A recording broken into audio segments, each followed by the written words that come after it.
Bonjour à tous et bienvenue dans The Big Shift. Et d'abord, merci pour vos soutiens, vos écoutes et vos commentaires et les notes que vous mettez sur les plateformes, ça nous aide beaucoup à avancer. Si c'est pas déjà fait, vous pouvez du coup le faire sur Spotify et Apple Podcast avec le petit plus du commentaire pour Apple Podcast.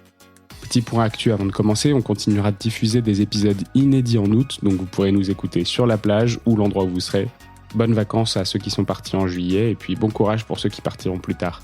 Si vous avez des suggestions de thèmes ou d'invités pour la rentrée, partagez-les nous via Instagram ou LinkedIn, ce sera parfait. Cette semaine, j'ai invité Maxence Cordier parce qu'après avoir parlé d'électricité, de renouvelables, j'avais besoin de comprendre plus en large notre dépendance aux énergies et notamment les énergies fossiles. On a enregistré cet épisode en juin, avant l'annonce de Total, Engie et EDF qui demandent aux consommateurs de faire un effort de sobriété, et puis aussi avant l'annonce des objectifs du gouvernement de re-remplir tous les stocks de gaz pour l'hiver prochain. Mais du coup, cet épisode où on parle de dépendance du système énergétique et gazier à la Russie et aux USA en est d'autant plus d'actualité. Bonne écoute. Bonjour à tous. Aujourd'hui, dans The Big Shift, on reçoit Maxence Cordier. Salut Maxence. Bonjour. Alors, tu es énergéticien, tu travailles pour le CEA, tu as une activité aussi de vulgarisation des thématiques de l'énergie et du climat, notamment sur les réseaux sociaux et sur LinkedIn. Avant de commencer cet entretien, j'aimerais te poser une question. Comment est-ce que tu te sens, quel regard tu portes sur la situation climatique aujourd'hui en France, dans le monde, et comment tu te sens vis-à-vis de ça? Je pense que c'est clair, elle est extrêmement préoccupante et elle a de quoi préoccuper. C'est un sujet dont on parle quand même beaucoup maintenant depuis 10 ou 20 ans et assez peu de progrès sont faits, notamment dans les pays occidentaux. Alors on parle beaucoup, on agit peu et le climat continue de changer, les émissions de gaz à effet de serre continuent d'augmenter et c'est très préoccupant. Ok. Toi, à titre particulier, Je parlais à titre personnel, particulier. d'accord, ouais. Est-ce que tu peux te présenter? Je suis ingénieur chimiste à l'origine, spécialisé en cycle du combustible nucléaire. Bon, j'ai fait un petit peu de physique nucléaire thermohydraulique en début de carrière, mais finalement pas très longtemps. Ensuite, je suis parti en 2016 à Londres, en tant qu'adjoint conseiller nucléaire à l'ambassade de France. Alors, c'était une époque vraiment intéressante parce que je suis arrivé juste après le vote sur le Brexit, quand les Britanniques ont découvert le Brexit. C'était assez amusant d'ailleurs de voir le gouvernement britannique découvrir progressivement ce qu'il y avait derrière ce sur quoi ils avaient fait campagne, mais finalement sans vraiment aller dans le fond du sujet. Donc c'était vraiment une époque très intéressante. Je suis revenu ensuite en 2018 en France, où j'ai commencé à travailler pour le CEA, d'abord sur des analyses stratégiques et ensuite sur des affaires européennes. Et en parallèle, depuis 2017, j'ai une activité personnelle de vulgarisation, pédagogie, communication, je ne sais pas comment on peut appeler ça, sur les questions énergétiques et climatiques. Parce que je me souviens qu'avant la présidentielle de 2017, je trouvais que ces sujets-là étaient particulièrement maltraités. Il s'agit de sujets quand même en partie techniques, mais qui paradoxalement concernent toute la société. Les questions énergétiques et climatiques vont avoir des impacts sur l'ensemble de la population, même les gens qui travaillent très loin du domaine de l'énergie.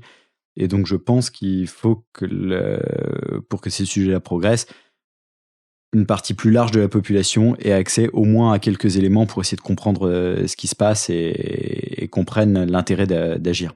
Est-ce que tu as l'impression que ça change aujourd'hui? Parce que tu dis qu'il n'y a pas d'action dans ce qui te préoccupe, tu dis qu'il y a très peu d'actions qui sont prises en compte. En revanche, est-ce que les prises de conscience, il y en a de plus en plus, ou est-ce que tu trouves ça toujours aussi compliqué qu'en 2017? Il y a deux sujets. La prise de conscience climatique, je pense que ça fait un moment qu'elle est là, mais la difficulté, c'est que entre le fait d'avoir conscience de l'urgence climatique, ce qui est le cas, je pense, d'une bonne partie de la population, et la compréhension de ce qu'est l'urgence climatique, des causes du changement climatique, il y a un fossé énorme. Et tu veux dire, tout le monde sait que, oui, le climat change, oui, c'est la faute de l'humain. Aujourd'hui, il y a très peu de gens qui le remettent en question. En revanche, personne ne comprend ce qui se passe. À peu près, oui. C'est-à-dire que faire le lien entre nos émissions de gaz à effet de serre, savoir ce que sont les gaz à effet de serre et comment est-ce qu'on les émet, ça déjà, c'est un pas qui n'est pas forcément franchi.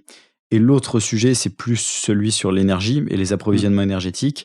Et là, je pense qu'on a franchi un grand pas quand même, surtout cette dernière année, année et demie, du fait de la crise énergétique actuelle, accélérée, aggravée par le conflit en Ukraine, qui fait prendre conscience de la fragilité de nos dépendances aux combustibles fossiles. Euh, il faut le dire qu'on a quand même cultivé en Europe cette dernière décennie. Le gaz ne coûtait pas cher, donc on s'est dit qu'il était compatible avec le changement climatique, et il y a un certain nombre de pays qui ont fait le choix d'une dépendance durable au gaz fossile qu'on paye aujourd'hui fort cher. Mais tu fustiges un choix politique d'avoir choisi le gaz. Tu dis effectivement, non, il n'est pas compatible avec le climat, mais du coup, effectivement, on a décidé que ça l'était au niveau politique parce que ça nous arrangeait bien. Oui, voilà, c'est même pas vraiment un choix politique. En fait, c'est plutôt le fait d'avoir entériné au niveau politique l'intérêt économique que présentait le gaz pendant une décennie. C'est-à-dire que pendant une décennie, le gaz ne coûtait vraiment pas cher dans un marché mondial qui était bien alimenté, du fait notamment du boom du gaz de schiste américain. Donc à ce moment-là, il y a un certain nombre de gouvernements qui se sont dit, bah, génial, le gaz ne coûte pas cher, il ne coûtera jamais cher, donc on peut y aller à fond les ballons.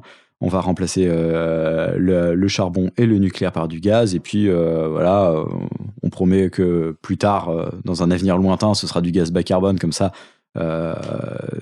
Ça répond à la question climatique, et puis si c'est pas le cas, il faudra voir avec nos successeurs.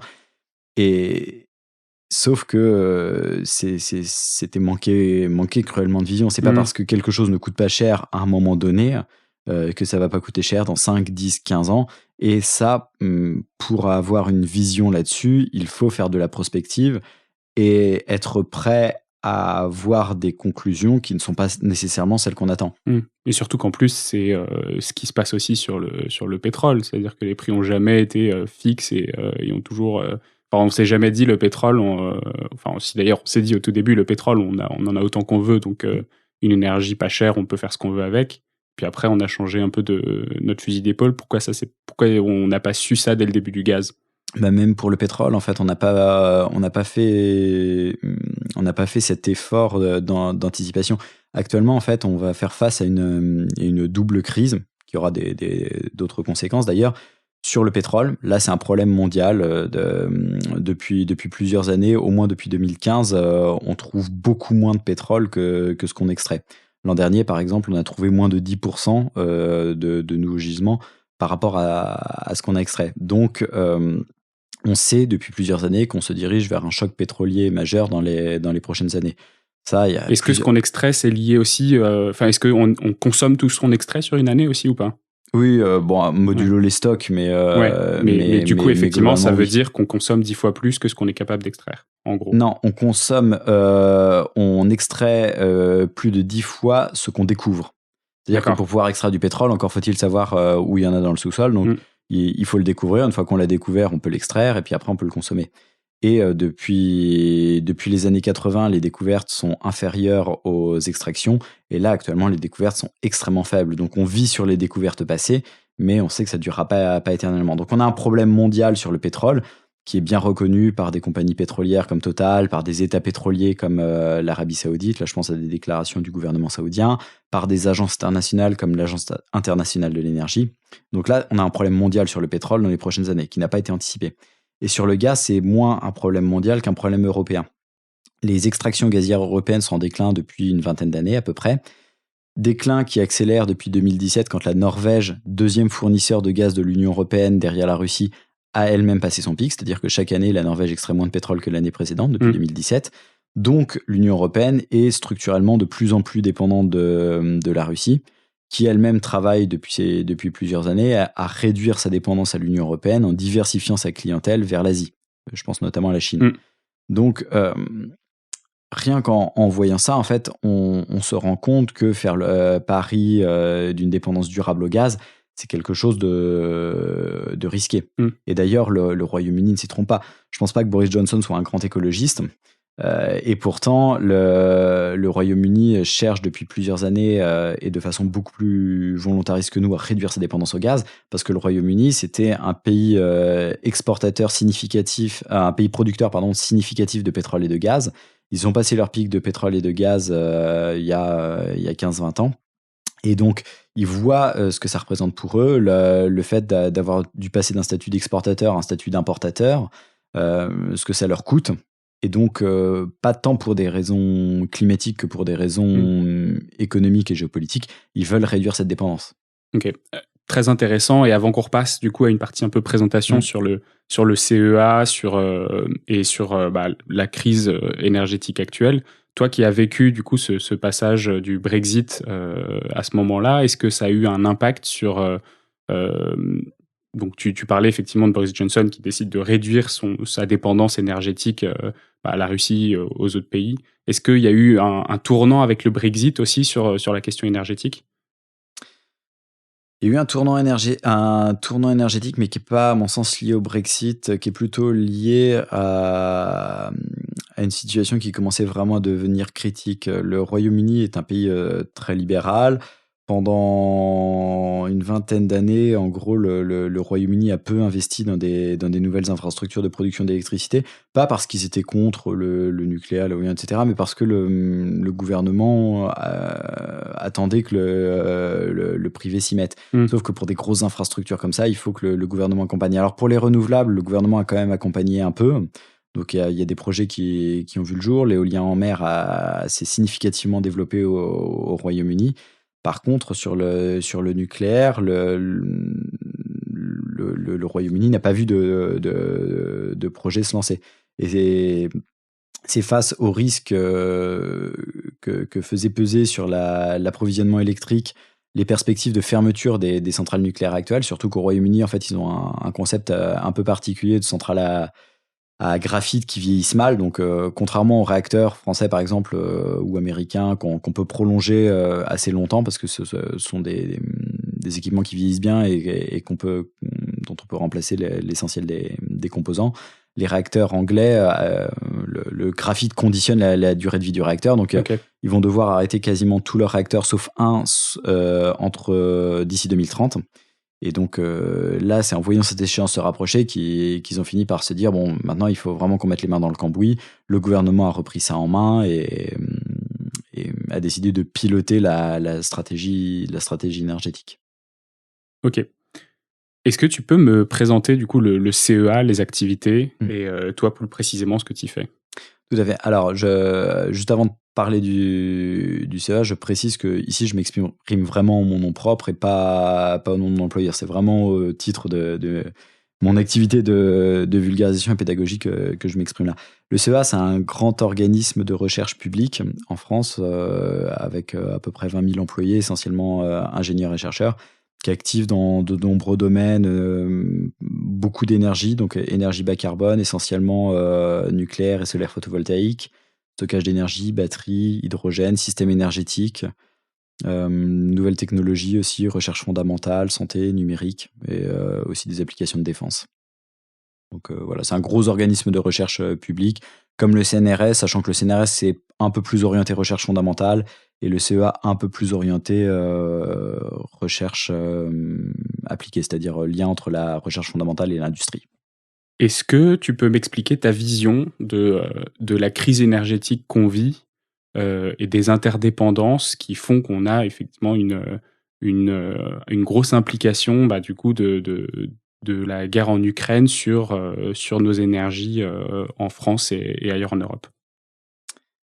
La crise énergétique actuelle, je pense que déjà, il faut comprendre qu'elle était là avant la guerre en Ukraine. La guerre en Ukraine, c'est un accélérateur aggravateur d'une situation énergétique qui était déjà extrêmement préoccupante avant. Sur le pétrole, par exemple, les perspectives de choc pétrolier dans les prochaines années étaient là avant la crise en Ukraine. La crise en Ukraine a surtout aggravé la crise du gaz pour l'Europe. En mettant en lumière la très forte dépendance de l'Union européenne à la Russie. 40% du gaz importé dans l'Union européenne vient de Russie, et donc ça donne des leviers à Vladimir Poutine. Et donc, ce qui s'est passé, c'est que la Russie a préparé cette invasion pendant le Covid, en 2020, donc la demande énergétique a diminué, donc la Russie a diminué ses exportations vers l'Europe, c'est normal. En 2021, l'économie reprend, l'Union européenne veut importer davantage de gaz, et là, la Russie refuse d'en importer davantage. Alors, elle explique qu'elle peut pas, qu'elle réussit pas, etc. ce qui a propulsé les prix du gaz à des niveaux assez élevés.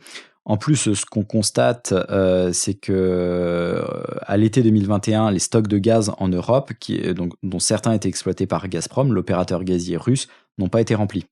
C'est-à-dire que l'un des intérêts du gaz, c'est que ça permet de faire des gros appels de puissance. On consomme beaucoup d'énergie l'hiver pour se chauffer, on en consomme beaucoup moins l'été. Donc en fait, ce qu'on fait, c'est qu'on importe du gaz toute l'année. L'été, on le stocke dans des grandes cavités de stockage souterraines. En France, c'est Storengy, une filiale d'Engie qui gère ça. Dans certains pays, notamment en Allemagne, il y a des stocks qui sont gérés par Gazprom, l'opérateur russe. Et Gazprom n'a pas rempli à l'été 2021 ses stocks. Donc déjà, ça aurait dû alerter les pays européens.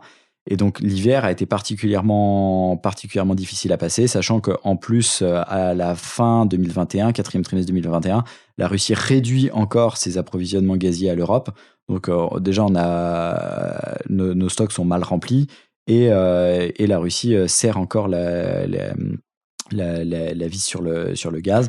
Et paradoxalement, à partir du moment où la Russie envahit l'Ukraine, là, elle fait sauter les limitations sur les exportations. Donc là, l'Europe se met à importer beaucoup de gaz pour remplir ses stocks dans la perspective de l'hiver prochain. Et donc maintenant, toute la question, ça va être de savoir jusqu'à quand on va être capable d'importer du gaz russe. Est-ce que la Russie va couper le gaz dans une semaine, 2 semaines, 3 mois, 4 mois, ou est-ce qu'elle ne va pas le couper? Là, il y a une vraie incertitude. Et si elle le coupe, à quel niveau seront nos stocks de gaz à ce moment-là? Et comment se passera l'hiver prochain? Est-ce que l'hiver prochain sera un hiver doux ou est-ce que ce sera un hiver particulièrement froid? Et donc là, il y a beaucoup d'incertitudes qui se cumulent. Et en tout cas, l'hiver prochain présente des risques élevés sur le système énergétique parce que on a du gaz qui coûte très cher, dont on est incertain d'en disposer suffisamment. Donc il y a tout ça qui se conjugue. Et concrètement, ça veut dire quoi en fait un hiver compliqué?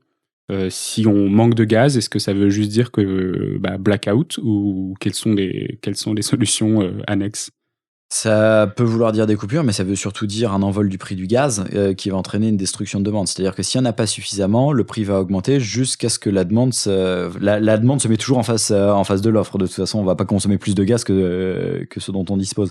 Le problème, c'est que si on attend du marché qu'il régule la demande, on ne va pas choisir ce qu'on perd. C'est-à-dire que ça va être une progression de la précarité énergétique et des réductions de production industrielle, voire des faillites industrielles, ce qu'on constate d'ores et déjà dans certaines industries comme la métallurgie, la papeterie ou la production d'engrais.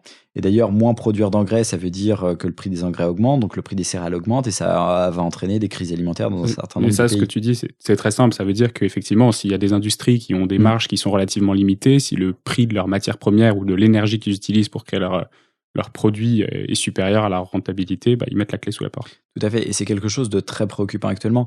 Il y a 2 ou 3 semaines, la régie de transport public madrilène, donc le système de métro madrilène, a annoncé réduire de 10% la fréquence de ses trains parce que sa facture électrique était passée de 120 000 € à 800 000 € par jour.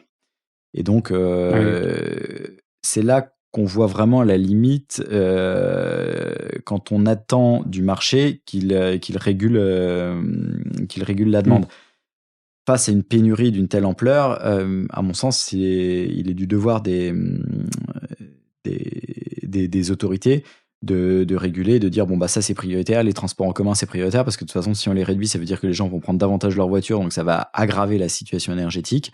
Et donc dire ce qui est prioritaire et qui doit continuer à fonctionner même si le prix du gaz et du pétrole est élevé, et ce qui l'est moins, et donc organiser vraiment le rationnement de l'énergie, aussi pour pouvoir économiser du gaz et du pétrole, pour le stocker, pour se donner le plus de chances possible de passer l'hiver prochain dans les conditions les moins mauvaises possibles. Ça, ce sont les impacts socio-économiques qui sont presque très bien visibles en tout cas. D'un point de vue climat, quels sont les impacts de cette crise? Est-ce que ça va nous obliger à nous fournir avec d'autres sources énergétiques? Comment est-ce qu'on fait? C'est une bonne question et les réponses vont dans les deux sens. C'est-à-dire que là, on fait face à une crise systémique structurelle sur les combustibles fossiles. Donc le meilleur moyen d'en sortir, c'est d'accélérer la transition énergétique pour sortir des combustibles fossiles. Donc ça veut dire s'obliger en tant qu'Union européenne, parce que les gros sujets viennent du fait qu'on n'arrive pas à se mettre d'accord pour un embargo complètement complet sur le gaz russe. D'ailleurs, je crois qu'il y a sur le pétrole, sur le gaz, il n'y a pas du tout d'embargo. Il n'y a pas eu 90% qui ont été acceptés. Ça, c'est sur le pétrole, d'accord. Donc effectivement, sur le gaz, on n'a pas ça. Non. Donc il faudrait sortir des combustibles fossiles. Paradoxalement, ce qu'on constate aussi, c'est un retour en force du charbon. Le charbon avait pas mal décliné en Europe et aux États-Unis ces dernières années, en partie du fait de la progression des renouvelables et en partie du fait de la faiblesse du prix du gaz. C'est-à-dire que le gaz était devenu plus compétitif que le charbon dans certains cas, donc le charbon avait perdu des parts de marché. Là, le prix du gaz s'est envolé, donc le charbon retrouve ses parts de marché. Et on a des pays comme l'Allemagne qui ont décidé de maintenir leur objectif de sortie du nucléaire à la fin de l'année et qui par contre ont annulé pas mal de fermetures de centrales à charbon. Donc l'Allemagne devait fermer 14 gigawatts de centrales à charbon d'ici 2023. C'est un quart du parc nucléaire français. Okay. Donc qui devait fermer d'ici 2023, que l'Allemagne va maintenir finalement, en plus de constituer des stocks stratégiques de charbon, donc, tout en disant que c'est un maintien temporaire. Personnellement, je pense que l'Allemagne vient d'entériner le choix d'une dépendance durable au charbon. C'est-à-dire que l'Allemagne, c'est un pays de 83 millions d'habitants, industriels. A priori, ils ne vont pas baisser leur population, ils ne vont pas abandonner leur industrie. Donc, ils ont besoin de sources d'énergie disponibles à la demande et abondantes. Là, ils ont le choix entre charbon, nucléaire et gaz. La priorité en Allemagne, c'est de sortir du nucléaire. Ils en sortent à la fin de cette année. Ils l'ont confirmé. Donc, il reste le charbon et le gaz. L'Allemagne a du charbon dans son sous-sol, même si elle en importe aussi. Sachant que le marché du charbon n'est pas vraiment tendu au niveau mondial. Par contre, le gaz, elle n'en a pas du tout. Et le marché est beaucoup plus tendu, avec des dépendances qui sont beaucoup plus difficiles à gérer, notamment à la Russie. Donc, il me semble extrêmement compliqué dans la situation actuelle d'imaginer que l'Allemagne sortira du gaz. Donc, ce qui est l'élément de langage qu'elle met en avant pour justifier le pari du gaz actuel, c'est de dire que plus tard, elle utilisera du gaz bas carbone, notamment de l'hydrogène renouvelable importé de pays lointains comme l'Australie. Mais ça, pour tout un tas de raisons physiques qui entraînent des raisons économiques, ça semble très improbable. Donc peut-être pour résumer, il faudrait sortir des combustibles fossiles pour répondre à cette crise-là. Je pense qu'il y a un certain nombre de choses qui seront faites, accélération dans les renouvelables, qui sont des bons éléments, peut-être certains éléments d'économie d'énergie. Par contre, il y a aussi des mesures qui iront dans l'autre sens et qui favoriseront le charbon. Aujourd'hui, en 2020, on a 80% du mix énergétique dans le monde qui est encore issu d'hydrocarbures, donc pétrole, gaz. D'ailleurs, avant de reprendre cette question, est-ce que tu pourrais me dire, en termes d'impact climat, d'impact carbone, dans l'ordre les types de production, donc le charbon, si l'Allemagne revient, qu'est-ce que ça représente par rapport par rapport à du renouvelable ou du nucléaire en termes d'émissions CO2 versus aussi du pétrole ou du gaz en fonction de leur dépendance. Ok. Alors déjà, au niveau mondial, comme tu le disais, 80% de l'énergie consommée est d'origine fossile, pétrole en tête, charbon ensuite, gaz ensuite. Et après, on a la biomasse qui n'est pas forcément renouvelable ni bas carbone, ça dépend vraiment ce qu'on utilise. Ensuite, l'hydroélectricité. Qu'est-ce que tu appelles la biomasse ? Biomasse, ça va être le bois, le biogaz, tout ce qui est combustion de matière végétale sous une forme ou sous une autre. Okay. Ensuite, l'hydroélectricité, ensuite le nucléaire, l'éolien, le solaire, et puis après, il y a quelques autres trucs, mais qui représentent vraiment pas grand-chose. En termes d'intensité carbone, si on regarde pour la production électrique, le charbon, c'est en gros 1000 grammes de CO2 par kilowattheure. Le gaz, c'est entre 4 et 500 grammes de CO2 par kilowattheure. Ça peut varier beaucoup selon l'origine du gaz et la façon dont il est transporté. Par exemple, du gaz norvégien importé par gazoduc aura un impact beaucoup plus faible que du gaz russe, importé aussi par gazoduc, que du gaz non conventionnel américain importé par navire, du fait des fuites de méthane. Donc le gaz, l'empreinte carbone du gaz peut varier beaucoup selon l'origine du gaz.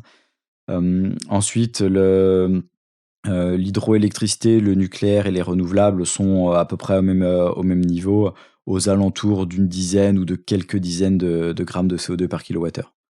Le photovoltaïque est un petit peu au-dessus des autres. Il est aux alentours de 40-50 grammes de CO2 par kilowattheure, mais tout ça, c'est bas carbone de toute façon. On a un certain nombre de pays, donc tu disais l'Allemagne qui tente de fermer son parc nucléaire. Il y a le Royaume-Uni aussi qui s'en sépare, l'Espagne qui décide de fermer certaines centrales. À part pour l'Allemagne, du coup, qui a l'air de plutôt revenir sur du charbon, on se dirige plutôt vers des énergies qui sont non pilotables et des interdépendances qui sont de plus en plus fortes, où j'ai l'impression que chaque pays est en train de considérer son voisin comme son filet de sécurité pour sa production énergétique. Si chacun n'a plus d'énergie pilotable qu'on peut allumer ou éteindre un peu à l'envie, puisque ce sont des sources... donc, par exemple, je pense au nucléaire qui est assez bien pilotable. Et le gaz qui l'est fortement, puisqu'effectivement, une fois qu'on a rempli nos stocks, on l'utilise ou on l'utilise pas. Comment est-ce qu'on gère ça au niveau européen, cette interdépendance avec des pays qui sont des énergies qui sont de moins en moins pilotables et avec des fermetures donc de capacité Alors, le Royaume-Uni ne sort pas du nucléaire. Là, il doit fermer pas mal de centrales pour des raisons de sûreté liées au vieillissement. Par contre, ils en construisent d'autres et ils ont des plans assez ambitieux pour en construire d'autres. La préoccupation, c'est surtout dans la période intermédiaire. Après, tu mets le doigt sur quelque chose de fondamental, c'est que le réseau européen est interconnecté. Il y a plein d'interconnexions entre la France et l'Espagne, la France et le Royaume-Uni, la France et l'Allemagne et la Pologne, etc. Donc, le réseau est interconnecté. Par contre, chaque pays a sa propre politique énergétique. Et les pays européens s'appuient de plus en plus sur les interconnexions en se disant quand j'ai besoin d'électricité, j'irai la chercher chez les voisins. Mais c'est un peu comme quand on va au restaurant à plusieurs et que chacun compte sur le fait que quelqu'un d'autre ait sa carte. Il faut quand même qu'il y ait quelqu'un qui ait sa carte à la fin, sinon ça passe pas. Et c'est vraiment une inquiétude qu'on a parce que tous les pays d'Europe de l'Ouest prévoient de fermer des capacités pilotables, que ce soit du charbon pour le climat ou du nucléaire pour des raisons politiques, en les remplaçant en partie par du gaz, mais pas complètement. Et ça, au bout d'un moment, ça risque fortement de ne plus passer. C'est-à-dire que au fur et à mesure qu'on va fermer des centrales pilotables, alors normalement, il ne faudrait pas que ce soit nucléaire et charbon, mais plutôt charbon et gaz, les centrales fossiles, il faut trouver d'autres leviers de flexibilité dans le système électrique. Alors, ça peut être du pilotable, c'est-à-dire ouvrir des centrales nucléaires dans certains pays. Mais là, on en a à chaque fois pour 15 à 20 ans de construction, mise en service, etc. Ça peut aussi être du stockage. Alors, le gisement est aussi limité, mais il y a quand même des trucs à faire. Par exemple, convertir des barrages hydroélectriques en stations de transfert d'énergie par pompage, c'est-à-dire c'est un barrage réversible. Il y a un lac en bas, un lac en haut. Quand on a trop d'énergie, on pompe de l'eau du lac en bas pour la mettre en haut. Et quand on a besoin d'électricité, on prend de l'eau du lac en haut, on la turbine et elle repasse dans le lac en bas. Donc ça, on a déjà quelques gigawatts de puissance de STEP, station de transfert d'énergie par pompage en France. Il y a encore des choses qui peuvent être faites. Par contre, il y a ce sont des chantiers lourds. Il y a une question d'acceptabilité si on veut en construire d'autres, parce que ça veut dire qu'il faut être capable de créer des lacs de retenue en montagne. Donc actuellement, dans le pays européen, ça peut être un peu compliqué. L'utilisation des batteries des véhicules électriques, par exemple, pour rendre des services au réseau. Par exemple, donc c'est ce qu'on appelle le vehicle to grid ou la charge bidirectionnelle. On rentre chez soi à 17h, la batterie est à 60%. Elle va aider à passer le pic de demande de 19h en se déchargeant et en alimentant la maison. Donc on tombe à 40%. Ensuite, elle va se recharger dans la nuit pour retourner à la consigne qu'on l'a fixée pour le matin, je sais pas, 80% par exemple. Sachant que les batteries des véhicules électriques ne cyclent pas suffisamment, de toute façon, ça ne diminue pas la durée de vie du véhicule électrique. Par contre, ça peut rendre un service au réseau. Et l'avantage, c'est que ce service n'est pas rendu par des batteries dédiées, mais par des batteries qui ont été achetées pour autre chose. Donc, on économise de la matière et donc on économise de l'argent aussi pour ça. Et après, il y a aussi la flexibilité de la demande, c'est-à-dire apprendre à consommer différemment et au moment où le réseau est le moins sollicité. Et là, il y a des choses qu'on peut faire qui demandent des efforts minimes de la part de la population. Par exemple, on peut s'inspirer de ce qui est fait au Texas avec un pilotage partiel des consignes de chauffage et de climatisation sur signal réseau. Ça veut dire quoi, ça ? Par exemple, on pourrait tout à fait imaginer que contre une facture d'électricité moins chère, les clients puissent choisir d'avoir une température de consigne basse, une consigne basse, une consigne haute. Pas par exemple 17 et 19 degrés, ou 18 et 20 degrés, je sais pas. avec un certain nombre d'heures à 18, un certain nombre d'heures à 20. Et donc après, c'est le réseau qui gère. Donc quand le réseau est tendu, il va mettre la consigne à 18. Et quand le réseau est moins tendu, il va mettre la consigne à 20. Et en plus, avec l'inertie du bâtiment, ça ne tombera pas forcément à 18. Et donc ça peut permettre Oui, parce que d'éviter c'est géré d'allumer sur tous des les durées chauffages très courtes. électriques pendant les pics de demande. Donc il y a pas mal de choses comme ça qui peuvent être faites, en plus d'inciter les gens à consommer à certains moments plutôt qu'à d'autres, ce qui présentera aussi des limites. Enfin, tout le monde n'aura pas envie de faire ces efforts, ni les capacités à les faire, mais il y a quand même des choses à J'entends récupérer. beaucoup, moi, que tout ce qu'on peut faire en tant que citoyen, de toute façon, c'est pas suffisant par rapport à tout ce qui doit être fait au niveau politique, au niveau des entreprises. Quel est l'impact, à ton avis, si chacun de nous, là, on est à Paris aujourd'hui, si chacun de nous décidait de suivre ces recommandations, quel serait l'impact sur le réseau? Ça nous permettrait d'absorber, je sais pas, le peu d'import qu'on a, nous, de gaz russe, par exemple? Non. Alors ça déjà, c'est un autre sujet. Là, on parle plutôt de la stabilisation du réseau électrique pour éviter d'avoir des coupures parce qu'il y a pas suffisamment de moyens de production d'électricité disponibles. Je pense pas que les petits gestes individuels soient vraiment la clé là-dessus. En fait, ce qu'il faut surtout, c'est donner une valeur au service de flexibilité pour que les fournisseurs d'énergie aient intérêt à proposer des contrats de flexibilité à leurs clients, aient intérêt à investir dans des projets de stockage, etc. Ensuite, ça peut quand même permettre d'économiser du gaz parce que ça peut permettre de mieux utiliser des capacités bas carbone quand elles sont disponibles. C'est-à-dire, au moment où on consomme peu d'électricité, des fois, on doit faire du suivi de charge, par exemple, avec des centrales nucléaires, donc elles ne produisent pas au maximum de leur capacité. Si on flexibilise le système, on peut les faire produire au maximum de leur capacité, ce qui permettra d'économiser des combustibles fossiles à d'autres moments. Donc, et de toute façon, c'est encore plus vrai si on n'a pas de nucléaire. Il va vraiment falloir flexibiliser le système parce que quand on a un système qui est encore moins flexible, donc avec uniquement ou principalement des énergies renouvelables, dans certains pays, ça veut dire qu'il va vraiment falloir réussir à utiliser cette électricité quand elle est disponible pour en utiliser moins à d'autres moments parce que sinon ce seront des fossiles. C'est à porter, ça? C'est un gros chantier? Je veux dire, est-ce que le fait d'avoir des compteurs Linky, par exemple, ça aide ou... Alors ça aide, mais après, pour des systèmes qui dépendraient essentiellement d'énergie renouvelable, pour l'instant, ça n'a pas encore été démontré. Enfin, ça a été démontré sur le papier. Sur le papier, on arrive à faire des systèmes comme ça. Après, il y a plein de questions d'acceptabilité derrière, de technologie aussi. Donc ça reste à démontrer. Par contre, sur des systèmes qui auraient encore une bonne part de pilotable avec du nucléaire et aussi une part d'énergie non pilotable, c'est évidemment plus facile. Okay. Si on n'arrive pas à avoir suffisamment de pilotable en France et en Europe, c'est quoi du coup les solutions Soit on arrive à flexibiliser de façon intelligente nous-mêmes suffisamment le système en développant du stockage, en flexibilisant la demande, soit il y aura des coupures tournantes, voire des blackouts. Okay. Ça pourrait arriver en France dans les prochaines années. Des coupures tournantes, ça pourrait tout à fait arriver, notamment l'hiver prochain, parce que là, ça fait des années que la France, sur son système électrique, est sans marge. C'est-à-dire que dans les 10 dernières années, on a fermé près d'une dizaine de gigawatts de capacité pilotable, surtout des centrales à fioul et à charbon, et aussi la centrale nucléaire de Fessenheim. Et donc, aujourd'hui, si un hiver est normal, donc pas trop froid, et que la France a une disponibilité normale de ses capacités de production électrique, ça passe. Par contre, s'il y a un hiver qui est particulièrement froid avec une demande très élevée, comme en 2012, ou qu'il y a une indisponibilité particulièrement élevée des systèmes de production électrique, comme actuellement, le parc nucléaire a une mauvaise disponibilité actuellement, du fait de visites décennales et du fait de problèmes de corrosion sous contrainte sur certains réacteurs qui doivent être réparés, le système a encore moins de marge, et donc ça veut dire qu'on est encore plus dépendant des voisins qui eux-mêmes ont de moins en moins de marge. Donc oui, il peut tout à fait y avoir des coupures tournantes, mais ça, on ne peut pas le prédire. En fait, ça va vraiment dépendre de l'hiver prochain. Si on a un hiver prochain qui est particulièrement doux, que la Russie coupe pas le gaz, ça peut passer.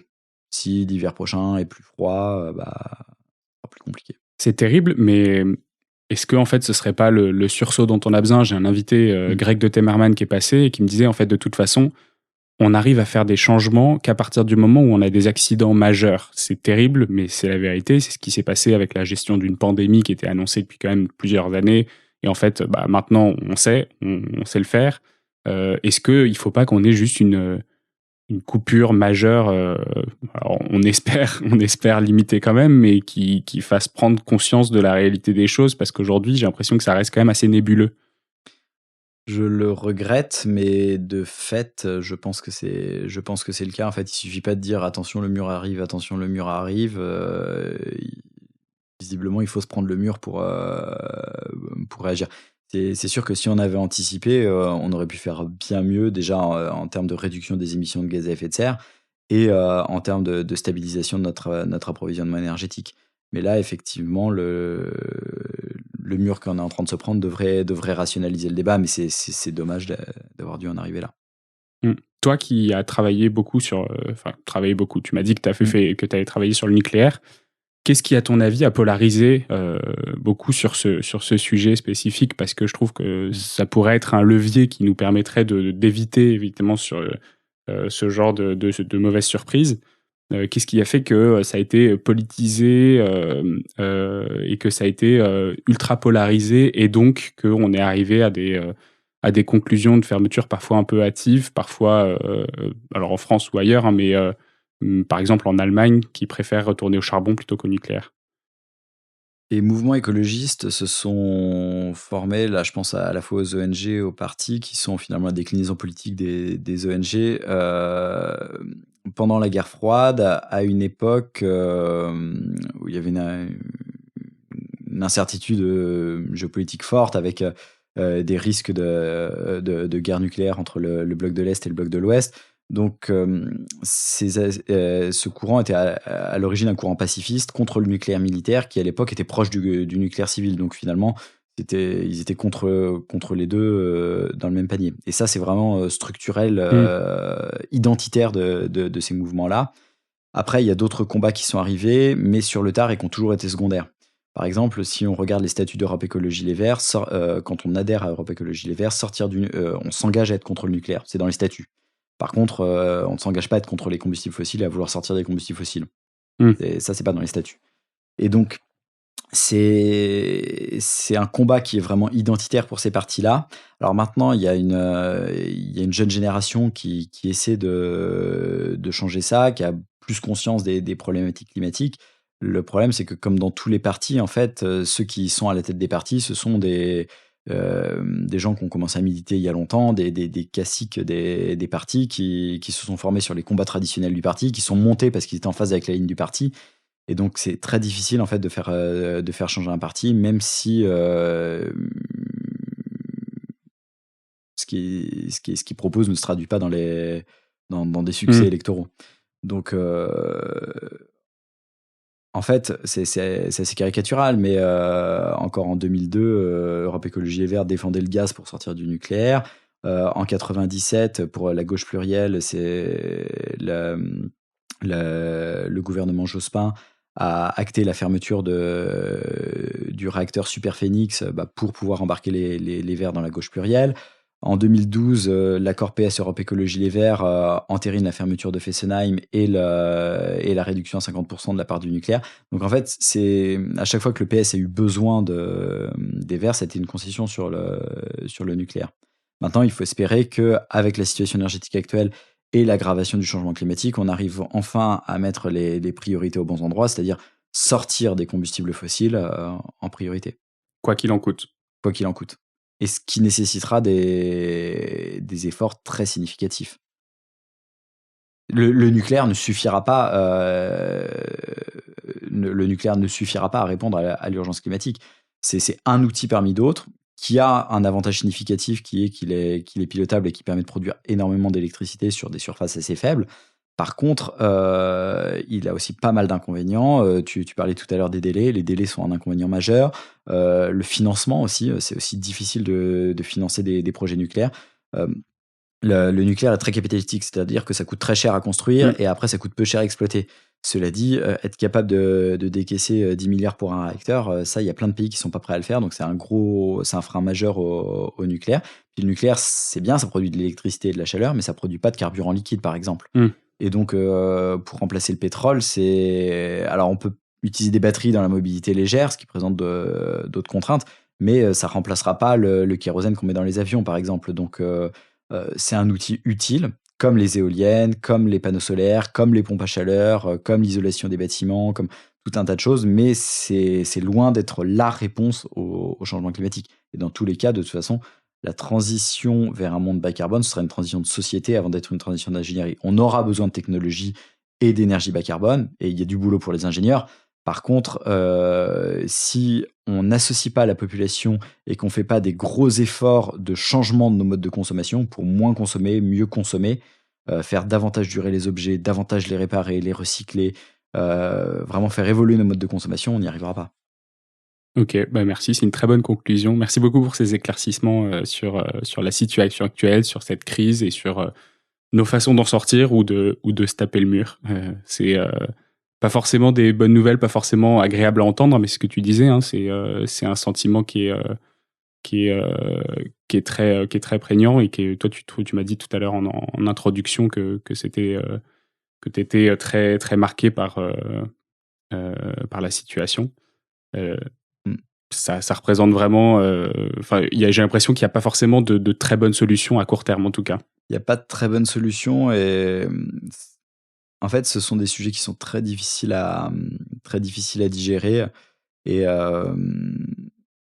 maintenant, je pense avoir réussi à mettre un peu de distance vis-à-vis de ces sujets-là et à les traiter comme des sujets à fort enjeu qui méritent qu'on y passe du temps, mais sans que ça m'empêche de dormir la nuit. Il y a une période qui a été beaucoup plus compliquée. Je pense que il faut pas s'empêcher de vivre, il faut être capable de réussir à faire la part des choses entre ces sujets-là qui peuvent être assez obnubilants et sa vie personnelle où il faut être capable de continuer à vivre. Je suis pas en train de dire qu'il faut avoir une dichotomie, prendre l'avion et puis tout en prenant la lutte contre le réchauffement climatique. Ce que je suis en train de dire, c'est qu'il faut être capable de vivre et de se projeter dans l'avenir et d'être capable d'être heureux tout en étant actif dans la lutte contre le changement climatique.